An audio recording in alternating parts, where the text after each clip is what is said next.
Hello বন্ধুরা, good morning and welcome back to my new blog. তো আজকের দিনটা ছিল হচ্ছে কালী পুজো আর দিওয়ালি। তো সকাল সকাল স্নান সেরে নিয়ে ব্লিঙ্কিট থেকে কিছু জিনিস অর্ডার করেছিলাম, তো সেগুলো চলে এসেছে। তো প্রথমে এটা একটা ব্রাশ নিয়েছিলাম, পেইন্ট ব্রাশ। তো আলপনা দেবো বলে, আমার আলপনা দেওয়া তো তেমন একটা পারি না, কিন্তু খুব মোটা হয়, একটু পাতলা করে সরু করে দেওয়ার জন্য পেইন্ট ব্রাশটা অর্ডার করা। আর পুজো দেব বলে কিছু ফুলও অর্ডার করেছি। অর্ডার করার সময় দেখলাম আম পাতা পাওয়া যাচ্ছিল ঘরের দুয়ারে দেওয়ার জন্য। তো দেখার সঙ্গে সঙ্গেই আমি অ্যাড টু কার্ট করে নিয়েছি। খুব সুন্দর এসেছে। তো এবার এটাকে ধুয়ে নেব। ধুয়ে নিয়ে এটার মধ্যে সিঁদুরের টিপ দিয়ে আমি লাগিয়ে দেবো। আমার লাইফে যদি এই জেপ্টো, ব্লিঙ্কিট আর সুইগি, ইনস্টামার্ট এই অ্যাপসগুলো না থাকে না, আমি সত্যি জানি না আমি কি করব। তো আমার যখন যেটা লাগে আমি অনলাইনে অর্ডার করে নিই, আর ঝটপট 10 থেকে 15 মিনিটের মধ্যে চলে আসে। অনেক সময় এমন হয়েছে যে রান্নাবান্নার কোনো জিনিস হয়তো আনতে ভুলে গেছি বা শেষ হয়ে গেছে আর পরে খেয়াল করিনি, তো তখনই সঙ্গে সঙ্গে 10 মিনিটের মধ্যেই জিনিসপত্র অর্ডার করাতে চলে আসে। তো এইটা আমি খুবই একটা উপকারী জিনিস আমার জন্য। তো কারণ আমি খুব একটা তেমন নিচে জিনিসপত্র কিনতে তো নাবি না, তো তারই জন্য। আর যা আনে সব আমার হাজব্যান্ডই আনে। তো যাই হোক, এখানে আমি একটা মালা লাগিয়ে দিয়েছিলাম আর আম পাতাটা লাগিয়েছি। এই মালাগুলো আমি ব্লিঙ্কিট থেকেই অর্ডার করেছি, খুব সুন্দর এসেছে। আজকে সব অবাঙালিরা খুব ধুমধাম করে দিওয়ালি সেলিব্রেট করে, লক্ষ্মী পুজো করে বাড়িতে, আর আমরা বাঙালিরা কালী পুজো করি। তো স্কুল টাইমে যখন বন্ধুদেরকে বলতাম, আমার নন বেঙ্গলি বন্ধুদের, যে আজকে আমাদের কালী পুজো, তো তারা তো খুবই অবাক হতো, কারণ বলতো যে দুনিয়ার পুরো ইন্ডিয়া, ভারতের সব লোক দিওয়ালি পালন করে আর আমরা কালী পুজো করি। আর আজকের দিনে তারা লক্ষ্মী পুজো করে আর আমরা কালী পুজো করি। তো এটা শুনে তারা একটু হয়তো অবাক হতো, কিন্তু আমাদের জন্য কোনো একটা তেমন নতুন ব্যাপার না। তো এখানে জিনিসপত্রগুলো আনতে গিয়ে হাতে সিঁদুর লেগে গেছিলো। তো এখানে ঠাকুর মন্দিরে আমি রেখে দিচ্ছি। এখানে ফুল টুলগুলো সবই অনলাইনে অর্ডার করা। শুধু মাটির যে প্রদীপগুলো সেগুলো আমার হাজব্যান্ড কিনে নিয়ে এসেছে, এগুলো সন্ধেবেলা জ্বালাবো। তো তার আগে এখানে আমি আলপনা গুলে নিয়েছি, একটু পাতলা করেই গুলেছি। তার কারণ হচ্ছে গাঢ় করে গুললে কি, যখন ঘরটর মোছা হবে খুবই খারাপ অবস্থা হয়ে যায়, অনেক জল দিয়ে দিয়ে মুছতে হয় বারবার। তো আমার কাজের বউটা আবার, সত্যি বলতে আমার এইসব পুজো আচ্ছার ব্যাপারে আমি একটু কম জানতাম, তেমন একটা বেশি কিছু জানি না। আমার মাই বেশি পুজো আচ্ছা করে, আর পুজোর নিয়ম বলতে কিছুই তেমন জানি না। যেটুকু যা আমি আমার মন থেকে আসে আমি সেটুকুই পুজো করি। আর আমি এটাতেই বিশ্বাস রাখি যে পুজো মন থেকে তুমি দেবে, যেভাবেই হোক সেইভাবেই ঠাকুর গ্রহণ করবে।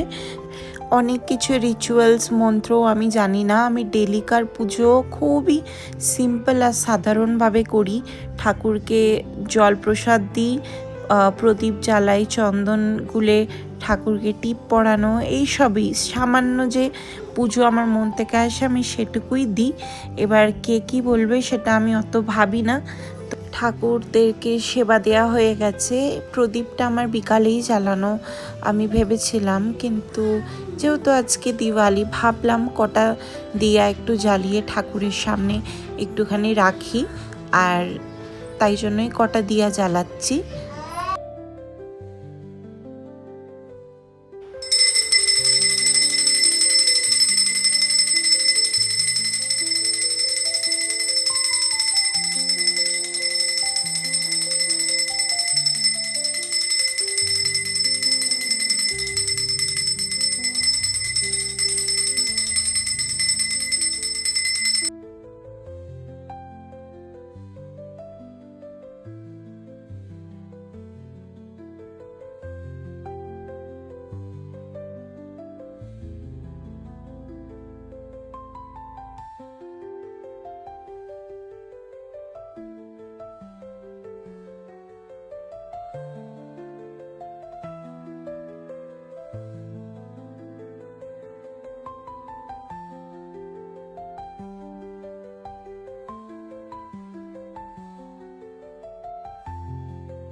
তো আমার সকালে পুজো দেওয়া কমপ্লিট।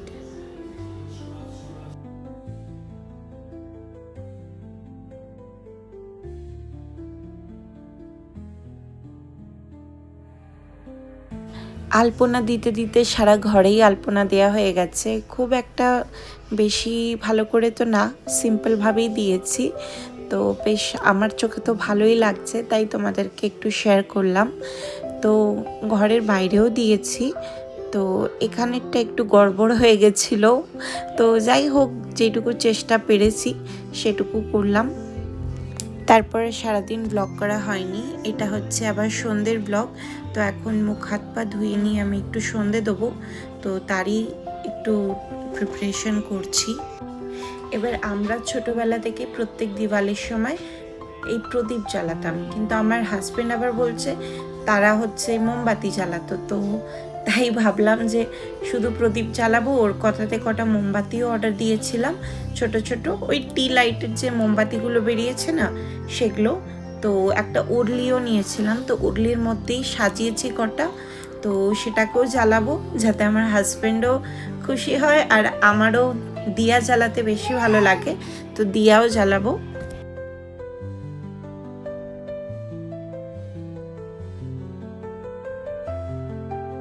বেশ অনেক কটা দিয়াই আমি রেডি করছি, ঘরে বাইরে সিঁড়িতে সব জায়গায় দেবো।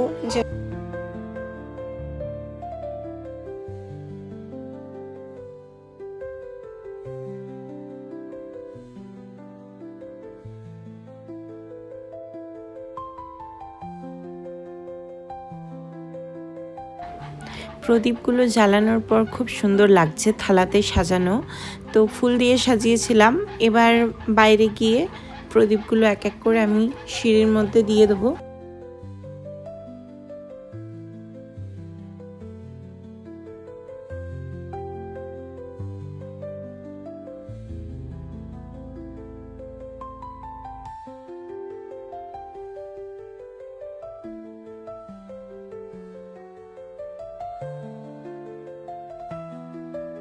যেহেতু এখন সন্ধে সন্ধে হয়ে গেছে, তো দিব্যাংশের পাপা এখনও শুয়েই ছিল, তো তাকে গিয়ে ডাকলাম যে ওঠো, সন্ধে হয়ে গেছে, চারিদিকে দিয়া দিচ্ছি, তো তুমিও উঠে পড়ো। তো সেও রেডি হচ্ছে।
ওখানে নিভে যাবে, নিচে দাও।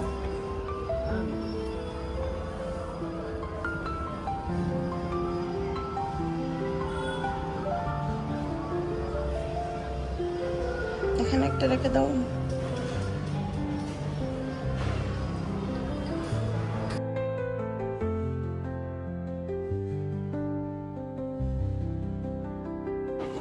দিওয়ালিতে আমার লাইটস, টিউবলাইটস আরও অনেক রকমের লাইটস পাওয়া যায়, সেগুলোর থেকে আমার এই দিয়া আর মোমবাতি লাগাতেই খুব ভালো লাগে।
ঠাকুরের মন্দিরের মধ্যে কটা আমি মোমবাতি জ্বালিয়েছি, ওই টি লাইটসগুলো উর্লির মধ্যে।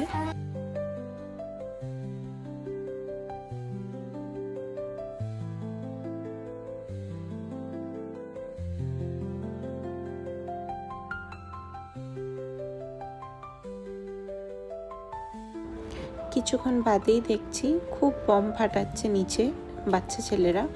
তো চারিদিকটা দেখছো ধোঁয়ায় ধোঁয়া হয়ে গেছে। তো এই বছর আমি তো তেমন মানে কোনো রকমের বাজি ফোটাইনি, কারণ আমার তেমন আর বাজি ফোটাতে ভালোও লাগে না। ছোটোবেলায় আরেকটা ব্যাপার ছিল, ছোটোবেলায় ভালো লাগতো, এখন তো ভালো লাগে না কেন জানি না। তো এখানে আমার বর রাত্রিবেলা এসে দিয়ে রকেট মানে জ্বালাচ্ছিল। ওই পাশের বিল্ডিংয়ে আমার হাজব্যান্ডের একটা ফ্রেন্ড আছে, তো তার বাড়িতে ছাদে পৌঁছানোর চেষ্টা করছে। এখানে ওই চেষ্টাই চলছে। অনেকগুলো ছাড়ার পর মনে হয় এক দুটো গিয়েছিল।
তো চলো বন্ধুরা, আজকের ব্লগটা তাহলে আমি এই পর্যন্তই এন্ড করছি।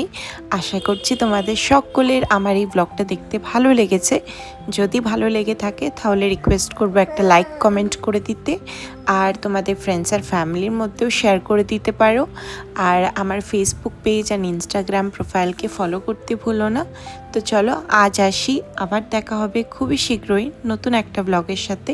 ততক্ষণের জন্য তোমরা সকলে ভালো থেকো আর সকলকে ভালো রেখো। টাটা।